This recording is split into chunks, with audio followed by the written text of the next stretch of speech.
Our family consists of 4 members, including our parents. Emily takes after our mom in terms of personality. She's friendly but can be a bit lazy at times.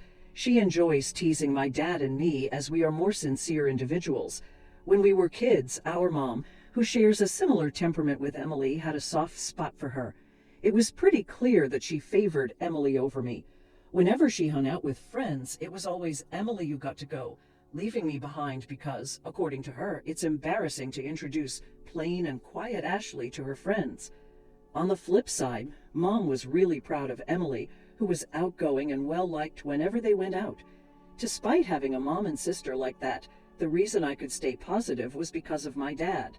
He appreciated my sincerity and loved both Emily and me equally.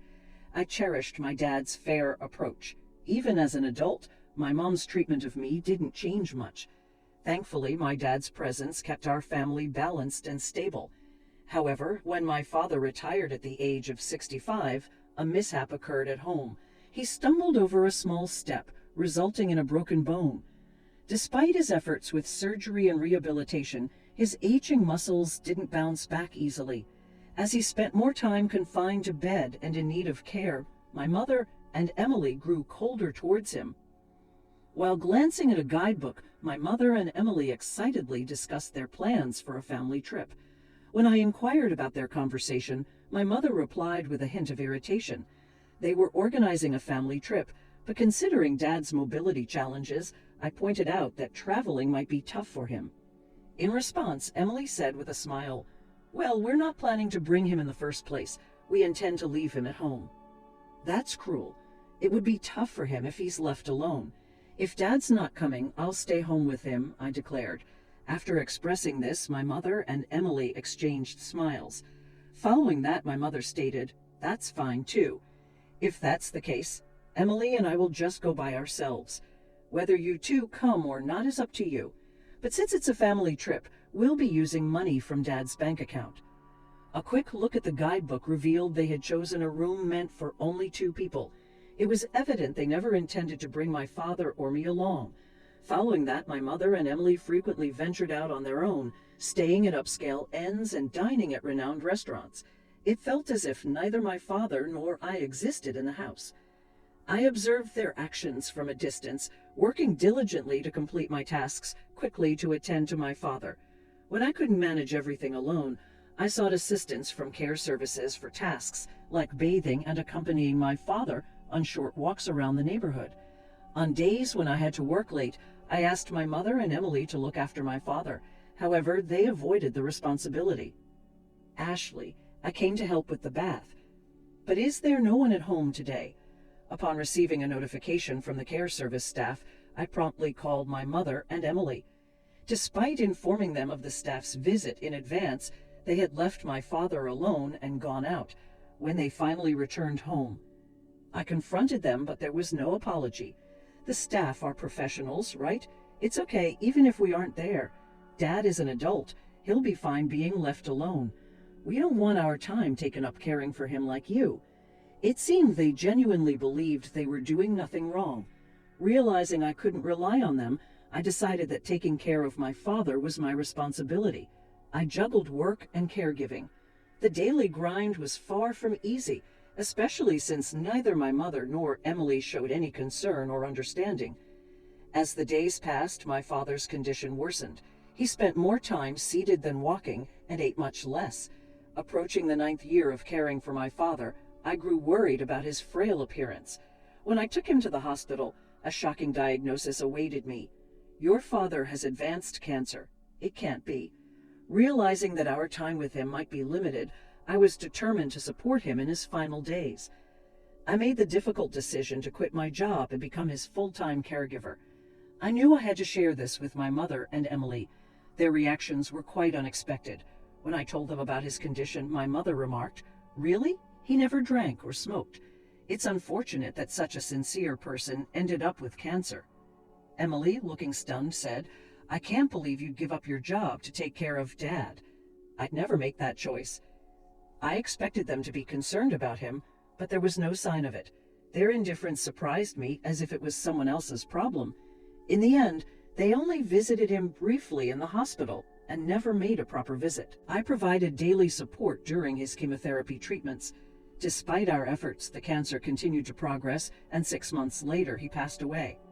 The days following the diagnosis were a blur.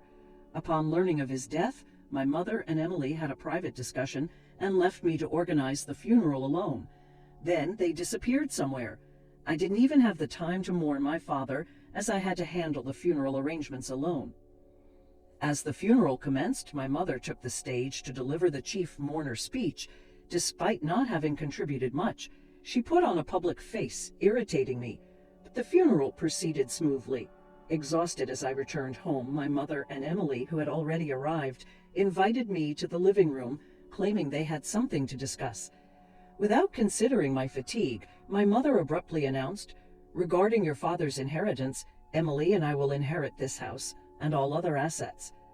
Honestly, I wasn't in the mood to discuss inheritance on the very day my father passed away.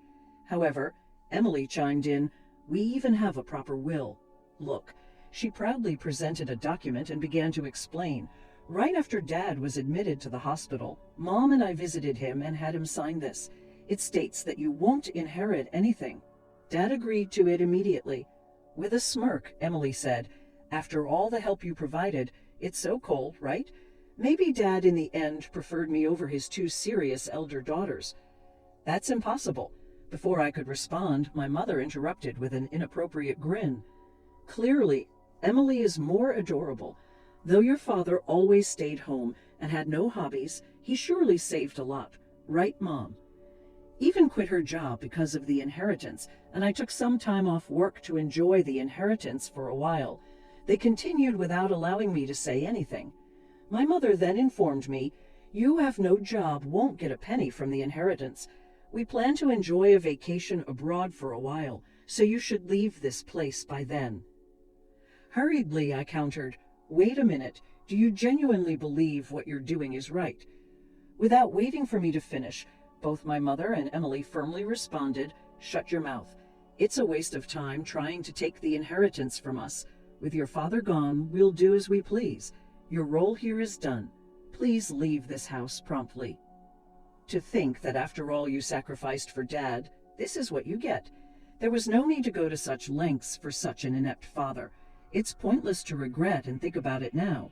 Upon hearing those words, any remaining bond I felt for my mother and Emily was completely severed. I couldn't forgive them for speaking that way about my beloved father. Holding back what I wanted to say, I calmly told them, "I understand your thoughts. From now on, I can't imagine living together with you two. I'll gladly leave." Despite their initial surprise at my acceptance, the two soon smiled smugly together. "Good to know. Once you leave this house, never rely on us again. Our relationship ends here. Whatever happens to you, we want no part in it. Don't even think of contacting us." Receiving this intense sentiment from my mother, I packed only my essentials and left the house. A few days after the inheritance discussion, something unexpected happened. I received a call from my mother, the same person who claimed she would cut off contact with me. When I answered, she immediately confronted me in anger. "What have you done? Where is all the money from your father's account gone? Why are you suddenly calling? Didn't you say you wouldn't contact me?" "Silence. This is an emergency. Return your father's savings immediately." "What are you talking about? I left the passbook at the old house, didn't I? I have no way of accessing it after I left, but the money in the account is definitely gone. Such a significant amount of his savings couldn't have disappeared so suddenly. I found it suspicious. Moving out swiftly without securing a job seemed to have led my mother to assume that I had mismanaged my father's money." "Mom, how haven't you ever checked the account balance before, huh?" "I haven't bothered with such things." "I see. If you had, you would have noticed that Dad's savings weren't that much to begin with." "What do you mean his savings were? Oh, where did his retirement money go?" "Oh, we used it for our wedding ceremony and the new house." "Wedding? New house? I have no idea what you're talking about." I had been romantically involved with a man named Sean, who was responsible for the living service for my father. Our relationship started through our mutual care for my father. I informed my father about my relationship with Sean early on in our dating. When Sean proposed, I was overwhelmed with living and work responsibilities and couldn't make a decision. Upon learning the truth, my father said, "Care for yourself more than me. I want you to have a happy marriage," and he cheered me on despite my hesitations. He even started assisting with the wedding venue, selecting a new place to live, and looking for a new home. We had reserved a wedding date for the following year and signed a contract for a new apartment that my father liked. All of this occurred 6 months before we discovered his terminal cancer. As a gesture of gratitude, my father covered most of the costs for the wedding and the new apartment. That was the reason for the decrease in the account balance. Hearing the turn of events, my mother's voice trembled. She was clearly shaken. So there wasn't any inheritance for us to inherit in the first place, primarily just the family home, but given its location, we shouldn't expect the high selling price. Emily, having overheard the conversation, anxiously grabbed the phone from my mother. "Wait, so the financial assistance for your wedding is much more than the inheritance for Mom and me?" "That seems to be the case. Dad knew about my marriage and me leaving the house, so maybe he didn't see a problem in leaving the family home to both of you. He might have used a significant amount for me and intended the inheritance to compensate for that. Could it be that the reason you quit your job was because your marriage had been decided upon?" "That's right. Sean is also involved in investment activities and is financially stable. He wanted me to become a full-time housewife. Also, I thought if I resigned early, I could focus on taking care of our father." "I can't believe it. Why did you keep the news about your marriage and savings a secret from us?" Taking a deep breath, I answered, "I thought about telling you several times, but every time, neither of you showed any interest and avoided the topic." "Why didn't you stop me from taking a break from work or Mom from quitting her part-time job? How are we supposed to live now when I wanted to talk to you after the funeral? Wasn't it you and Mom who shut me down, saying you can expect anything from us? But I thought family members should help each other out. When I was swamped with work and living, you were out having fun, neglecting Dad. How can I think of someone who said such mean things as family? Don't just say whatever is convenient for you." Shocked and speechless, Emily was caught off guard. Following that, my mother implored Ashley, "The truth is, I've already paid for the trip. I also made various purchases expecting the inheritance. So now I have no savings left. So what about it? I've already quit my part-time job, right? If we don't get any inheritance money, we won't have any money for next month. So until I find a new job, I hope you can lend us some. When you kicked me out of the family home, didn't you say you'd never come to me again? That our relationship was over. That you wouldn't interfere with whatever happens to me in the future? About that, neither of you ever helped when Dad and I were going through tough times. Now, when you're in trouble, you want to rely on me. That's incredibly brazen. But if you don't help us now, what will we do?" Without waiting for my mother to finish, I ended the call and blocked their numbers. I was utterly disgusted by my mother and sister, who only claim to be family when they're in trouble. I decided to distance myself from these two.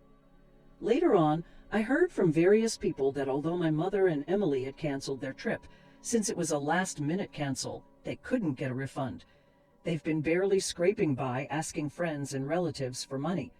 They had to sell their house, but as I expected, they didn't get as much as they hoped. With the initial expenses for a new place and moving costs, they had hardly any money left. Emily returned to work, but because she asked her colleagues for money, her relationships at work became strained. She had planned to leave her job soon after finding a good partner, but because of the situation, that partner, as well as other men, distanced themselves, her friends too. My mother tried to find another part-time job, but her previous workplace had already hired someone else, so it was hard for her to return. Due to her age, her job opportunities were limited. They managed their living expenses with my mother's meager part-time salary and Emily's earnings, slowly repaying their debts. Both of them seemed worn out. As for me, I was able to have a small wedding at the venue my father chose. The only regret is that my father couldn't be there for my wedding, but I believe he's watching over our happy moments from somewhere. My married life with Sean has been smoother than expected. We're enjoying peaceful and fulfilling days together. I'm eternally grateful to my father for supporting my relationship with Sean and giving me this opportunity to build a peaceful life with my husband, always remembering my gratitude to my father.